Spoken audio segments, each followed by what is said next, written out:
साध संगत जी, प्रेम से कहना धन निरंकार जी। एक नई साखी के साथ स्वागत है आप सभी का आपके ही अपने चैनल पर। आज की साखी का विषय है गुरु दक्षिणा। चलिए सुनते हैं आज की ये साखी। साध संगत जी, एक बार एक शिष्य ने विनम्रता पूर्वक अपने गुरुजी से पूछा, गुरुजी, कुछ लोग कहते हैं कि जीवन एक संघर्ष है, कुछ अन्य कहते हैं कि जीवन एक खेल है और कुछ जीवन को एक उत्सव की संज्ञा देते हैं। इनमें से कौन सही है? गुरु जी ने तत्काल बड़े ही धैर्यपूर्वक जवाब दिया, पुत्र, जिन्हें गुरु नहीं मिला उनके लिए यह जीवन एक संघर्ष है। जिन्हें गुरु मिल गया उनका जीवन एक खेल है। और जो लोग गुरु के द्वारा बताए गए मार्ग पर चलने लगते हैं, मात्र वो ही लोग जीवन को एक उत्सव का नाम देने का साहस जुटा पाते हैं। ये जवाब सुनने के बाद शिष्य पूरी तरह से संतुष्ट नहीं था। अब गुरुजी को भी इसका आभास हो गया था। गुरुजी कहने लगे, लो, तुम्हें इसी संदर्भ में मैं एक कहानी सुनाता हूँ। अगर तुम ध्यान से सुनोगे तो स्वयं ही अपने प्रश्न का जवाब पा सकोगे। अब गुरुजी ने जो कहानी सुनाई वो इस प्रकार थी। साध संगत जी, एक बार की बात है कि किसी गुरुकुल में 3 शिष्यों ने अपना अध्ययन संपूर्ण करने पर अपने गुरुजी से ये बताने के लिए विनती की कि उन्हें गुरु दक्षिणा में उनसे क्या चाहिए। अब गुरुजी पहले तो मंद मंद मुस्कुराए और फिर बड़े ही स्नेहपूर्वक कहने लगे, मुझे तुमसे गुरु दक्षिणा में एक थैला भरकर सूखी पत्तियां चाहिए, क्या तुम ला सकोगे? अब वो तीनों शिष्य मन ही मन बहुत प्रसन्न हुए, क्योंकि उन्हें लगा कि वो बड़े ही आसानी से अपने गुरुजी की इच्छा पूरी कर सकेंगे, क्योंकि सूखी पत्तियां तो जंगल में सर्वत्र बिखरी ही रहती हैं। वो तीनों उत्साहपूर्वक एक ही स्वर में बोल पड़े, जी गुरुजी, जैसी आपकी आज्ञा। अब वो तीनों शिष्य चलते चलते एक समीपस्थ जंगल में पहुंच चुके थे, लेकिन ये देखकर कि वहां पर तो सूखी पत्तियां केवल एक मुट्ठी भर ही थी, उनकी हैरानी का ठिकाना नहीं रहा। वो तीनों सोच में पड़ गए कि आखिर जंगल में से कौन सूखी पत्तियां उठाकर ले गया होगा। इतने में ही उन्हें दूर से आता हुआ एक किसान दिखाई दिया।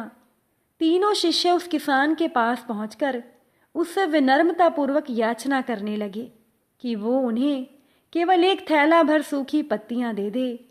अब उस किसान ने उन तीनों से क्षमा याचना करते हुए उन्हें ये बताया कि वो उनकी मदद नहीं कर सकता, क्योंकि उसने सूखी पत्तियों का ईंधन के रूप में पहले ही उपयोग कर लिया था। अब वो तीनों शिष्य पास में ही बसे हुए एक गांव की ओर इस आशा और इस उम्मीद से बढ़ने लगे कि हो सकता है वहां उस गांव में उनकी कोई सहायता कर दे। गांव में पहुंचकर उन्होंने जब एक व्यापारी को देखा तो बड़ी उम्मीद से उससे एक थैला भर सूखी पत्तियां देने के लिए वो प्रार्थना करने लगी। लेकिन उन तीनों को एक बार फिर से निराशा मिली, क्योंकि उस व्यापारी ने तो पहले से ही कुछ पैसे कमाने के लिए सूखी पत्तियों के डोने बनाकर बेच दिए थे। लेकिन उस व्यापारी ने उदारता दिखाते हुए उन्हें एक बूढ़ी महिला का पता बताया, जो सूखी पत्तियां इकट्ठा किया करती थी। पर भाग्य ने उन तीनों शिष्यों का यहाँ पर भी साथ नहीं दिया, क्योंकि साध संगत जी, वो बूढ़ी महिला तो उन पत्तियों को अलग अलग करके कई प्रकार की औषधियां बनाया करती थी। अब वो तीनों शिष्य निराश होकर खाली हाथ ही गुरुकुल लौट आए। गुरुजी ने तीनों को देखते ही स्नेहपूर्वक पूछा, पुत्रों, ले आए गुरु दक्षिणा? तीनों ने सर झुका लिया। गुरुजी के द्वारा दोबारा पूछने पर उनमें से एक शिष्य बोला, गुरुदेव, हम आपकी इच्छा पूरी नहीं कर पाए। हमने सोचा था कि सूखी पत्तियां तो जंगल में सर्वत्र बिखरी ही रहती होंगी, लेकिन बड़ी ही हैरानी की बात है कि लोग उनका भी कितनी तरह से उपयोग करते हैं। अब गुरुजी फिर पहले की तरह ही मुस्कुराते हुए प्रेम पूर्वक बोले, निराश क्यों होते हो, प्रसन्न हो जाओ। और यही ज्ञान कि सूखी पत्तियां भी व्यर्थ नहीं हुआ करती, बल्कि उनके भी अनेक उपयोग हुआ करते हैं, मुझे गुरु दक्षिणा के रूप में दे दो। तीनों शिष्य गुरुजी को प्रणाम करके खुशी खुशी अपने अपने घर की ओर चल दिए। साध संगत जी, अब वो शिष्य जो अपने गुरु की कहानी एकाग्रचित होकर सुन रहा था, अचानक ही बड़े उत्साह से बोला, गुरुजी, अब मुझे अच्छे से समझ में आ गया है कि आप मुझे क्या कहना चाहते हैं। आपका संकेत इसी ओर है ना कि जब सर्वत्र सुलभ सूखी पत्तियां भी निरर्थक या बेकार नहीं होती, तो फिर हम कैसे किसी भी वस्तु या व्यक्ति को छोटा और महत्वहीन मानकर उसका तिरस्कार हम कैसे कर सकते हैं।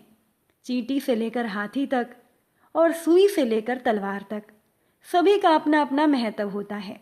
गुरुजी भी तुरंत बोल पड़े, हाँ पुत्र, मेरे कहने का भी यही तात्पर्य है कि हम जब भी किसी से मिलें तो उसे यथा योग्य मान देने की भरपूर कोशिश करें, ताकि आपस में स्नेह, सद्भावना, सहानुभूति का विस्तार होता रहे और हमारा जीवन संघर्ष के बजाय एक उत्सव बन सके। दूसरे, यदि जीवन को एक खेल ही माना जाए तो बेहतर यही होगा कि हम स्वस्थ एवं शांत प्रतियोगिता में ही भाग लें और अपने निष्पादन तथा निर्माण की ऊंचाई को शिखर पर ले जाने का अथक प्रयास करें। अब वो शिष्य पूरी तरह से संतुष्ट था। साध संगत जी, अब हम भी आपसे यही कहना चाहते हैं कि यदि हम मन, वचन और कर्म इन तीनों ही स्तरों पर इस कहानी का मूल्यांकन करें तो भी ये कहानी खरी ही उतरेगी। सबके प्रति पूर्वाग्रह से मुक्त मन वाला व्यक्ति अपने वचनों से कभी भी किसी को आहत करने का दुस्साहस नहीं करता और उसकी यही ऊर्जा उसके पुरुषार्थ के मार्ग की समस्त बाधाओं को दूर कर देती है। हमारे जीवन का सबसे बड़ा उत्सव पुरुषार्थ ही होता है और ऐसा विद्वानों का कहना है। साध संगत जी, एक बार महाप्रभु श्री वल्लभाचार्य रज परिक्रमा करते करते अपने सेवकों के साथ एक वन से गुजर रहे थे। वहां रास्ते में एक अजगर पड़ा था। असंख्य चींटियां उस अजगर के शरीर को काट रही थी। ये दृश्य देखकर सेवक विचार करने लगे। अब दामोदर दास हरसानी ने श्री वल्लभाचार्य को इस दृश्य का कारण पूछा। तब श्री वल्लभाचार्य ने कहा, ये अजगर पूर्व जन्म में वृंदावन का एक महंत था और ये चींटियां इसकी सेवक थी। इस महंत ने सेवकों के पास से भारी मात्रा में द्रव्य एकत्रित किया था। उस द्रव्य का उपयोग इसने परोपकार या भगवान के काम में नहीं किया, बल्कि अपनी मौज मस्ती में उसने इस द्रव्य का यानी धन का खर्च कर दिया। गुरु को मौज शौक करते हुए देखकर सेवकों ने भी धर्माचरण छोड़कर मौज मस्ती करनी शुरू कर दी और कालांतर में उस महंत और उनके सभी सेवकों की मृत्यु हो गई। महंत को अजगर का शरीर मिला और सेवकों को चींटी का शरीर मिला। वे सेवकगण चींटियों के स्वरूप में अजगर को काटकर कहती हैं कि हमारा उद्धार करने की तुम्हारे में शक्ति नहीं थी, तो हमें शिष्य बनाकर क्यों खराब किया? हमारे पास जो हमारा धन था, जो द्रव्य था, वो हमसे क्यों छीन लिया? तो इस तरह से वो सेवक चींटियां बनकर अपने गुरु के शरीर को यानी उस अजगर को काट रहे थे और एक तरह से गुरु दक्षिणा दे रहे थे। साध संगत जी, श्री वल्लभाचार्य ने अजगर तथा चींटियों पर दया दिखाकर अपने हाथ में जल लेकर वेद मंत्र का स्मरण करके वो जल उनके ऊपर डाला, जिससे कि अजगर और चींटियों का उद्धार हुआ। अगर आज की ये साखी आपको अच्छी लगी हो, वीडियो को लाइक शेयर ज़रूर कीजिएगा। आप सभी से फिर मुलाकात होगी नई साखी के साथ। साध संगत जी, प्यार से कहना, धन निरंकार जी।